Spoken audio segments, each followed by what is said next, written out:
નમસ્કાર. અમારે સદાયને માટે આદરણીય, અમારા વંદનીય એવા પેન્શનર મિત્રો, નિવૃત્ત કર્મચારી મિત્રો, ભાઈઓ તથા બહેનો, સ્વાગત છે આપ સૌનું આપણી આ યુટ્યુબ ચેનલ ભાવેશ મકવાણા ન્યૂઝમાં.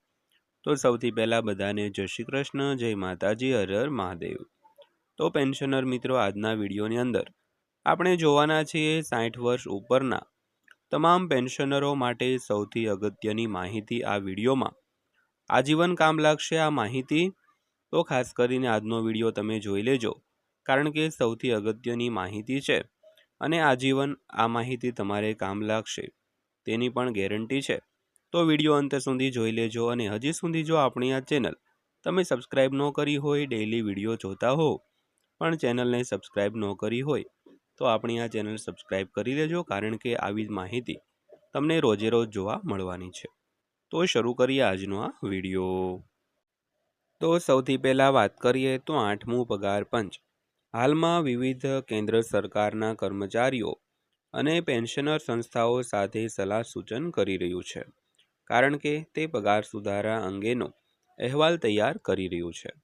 તો ખાસ કરીને હાલમાં 8મું પગાર પંચ દરેક પેન્શનરો અને કર્મચારીઓ માટે પગાર પેન્શનમાં કેટલો વધારો કરવો તે અંગેનો અહેવાલ તૈયાર કરી રહ્યું હોવાથી દરેક કેન્દ્ર સરકાર અને રાજ્ય સરકારના કર્મચારીઓ તેમજ પેન્શનર સંસ્થાઓ એટલે કે પેન્શનર યુનિયનો સાથે સલાહ સૂચન છે તે કરી રહ્યું છે. તો વિગતવાર વાત કરીએ તો કેન્દ્ર સરકારના કર્મચારીઓ અને પેન્શનરોના પગાર અને પેન્શનમાં સુધારો કરવાનું કામ સોંપાયેલ 8મું પગાર પંચ તેમની ભલામણો રજૂ કરતા પહેલા વિવિધ હિસ્સેદારો સાથે વાટાઘાટો ચાલુ રાખે છે. તો અત્યાર સુધી સંખ્યાબંધ સરકારી કર્મચારીઓ અને પેન્શનરોના પ્રતિનિધિ સંગઠનોએ પગાર માળખું, ફિટમેન્ટ ફેક્ટર, ભથ્થા અને પેન્શન સંબંધિત સુધારાઓ પર ધ્યાન કેન્દ્રિત કરીને ટોચની સંસ્થાને તેમના સૂચનો રજૂ કર્યા છે. તો કમિશન તેની પરામર્શ પ્રક્રિયાના ભાગરૂપે તમામ રજૂઆતોની કાળજીપૂર્વક સમીક્ષા કરી રહ્યું છે અને આ ચર્ચાઓ પૂર્ણ કર્યા પછી તે સરકાર માટે તેમની ભલામણો તૈયાર કરશે. પરંતુ તે પહેલાં અપેક્ષિત ફિટમેન્ટ ફેક્ટર વિશે ઘણી અટકળો ચાલી રહી છે. તો ફિટમેન્ટ ફેક્ટર એક ગાણિતિક ગુણક છે જેનો ઉપયોગ સરકાર દ્વારા કર્મચારીના હાલના મૂળભૂત પગાર અથવા પેન્શનને નવા મૂળભૂત પગાર માળખામાં સુધારવા માટે કરવામાં આવે છે. તો ઘણી સંસ્થાઓ પ્રસ્તાવ મૂકી રહી છે કે 8મા પગાર પંચ હેઠળ જીવન નિર્વાહના વધતા ખર્ચ, ફુગાવા અને અન્ય ચિંતાઓને ધ્યાનમાં લેવા માટે ફિટમેન્ટ ફેક્ટર 3.8ની આસપાસ હોવો જોઈએ. તો ખાસ કરીને અપેક્ષિત ફિટમેન્ટ ફેક્ટર વિશે ઘણી અટકળો છે તે હાલમાં ચાલી રહી છે. તો ફિટમેન્ટ ફેક્ટર એક ગાણિતિક ગુણક છે જેનો ઉપયોગ નવો મૂળભૂત પગાર નક્કી કરવા માટે થાય છે. તો કર્મચારીના હાલના મૂળભૂત પગાર અથવા પેન્શનને નવા મૂળભૂત પગાર અને પેન્શનમાં ફેરવવા માટે તેનો ઉપયોગ કરવામાં આવે છે. તો ઘણી સંસ્થાઓ પ્રસ્તાવ મૂકી રહી છે કે 8મા પગાર પંચ હેઠળ જીવન નિર્વાહના વધતા ખર્ચ, ફુગાવા અને અન્ય ચિંતાઓને ધ્યાનમાં રાખીને ફિટમેન્ટ ફેક્ટર 3.8ની આસપાસ હોવો જોઈએ દોસ્તો. તો આ સમજવા માટે એ જાણવું જરૂરી છે કે 6ઠ્ઠા પગાર પંચમાં મૂળ પગાર પ્રવેશ સ્તરે ₹7,000 હતો. તો 7મા પગાર પંચ હેઠળ પગારમાં 2.57ના પ્રસ્તાવિત ફિટમેન્ટ ફેક્ટરના આધારે સુધારો કરવામાં આવ્યો હતો. તો આનો અર્થ એ થયો કે 7મા પગાર પંચે આ લઘુત્તમ પગારમાં 2.57નો ફિટમેન્ટ ફેક્ટર લાગુ કર્યો હતો. તો બંને આંકડાઓના ગુણાકારથી પ્રવેશ સ્તર ₹18,000નો નવો પ્રારંભિક પગાર મળ્યો હતો. તેથી 8મા પગાર પંચ દ્વારા જે પણ ફિટમેન્ટ ફેક્ટર લાગુ કરવામાં આવશે તેનો ઉપયોગ કર્મચારીઓ માટે એન્ટ્રી લેવલ બેઝિક પગાર નક્કી કરવા માટે ₹18,000 સાથે ગુણાકાર કરવા માટે કરવામાં આવશે.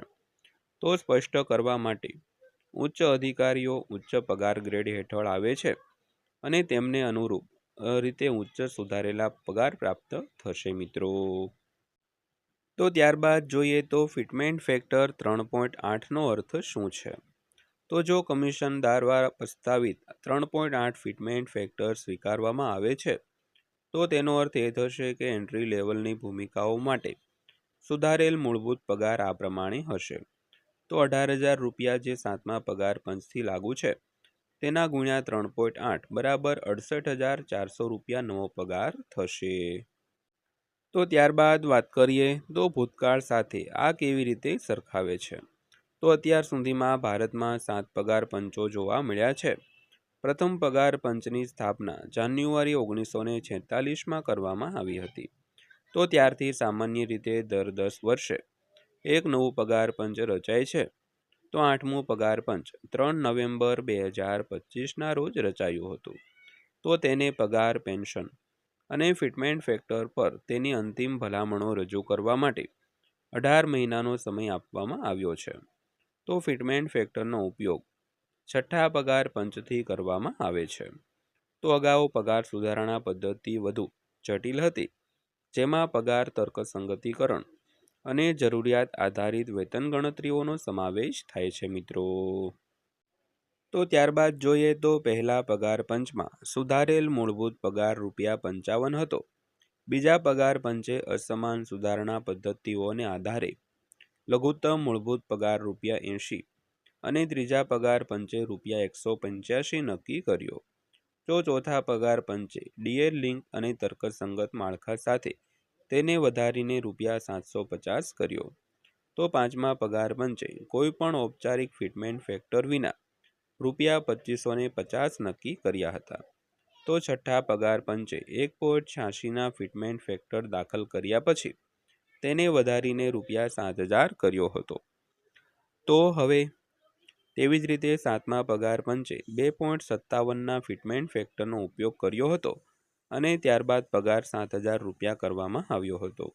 તો પેન્શનર મિત્રો, આ હતી આજની માહિતી પસંદ આવી હોય, વિડીયો સારો લાગ્યો હોય તો વિડીયોને એક લાઇક કરજો અને આવા જ વિડીયો જોવા માટે આપણી આ ચેનલ સબસ્ક્રાઈબ કરી લેજો. તો ફરીવાર પાછા મળીશું એક નવા વિડીયો સાથે, નવી માહિતી સાથે. ત્યાં સુધી સૌને જય હિન્દ, વંદે માતરમ.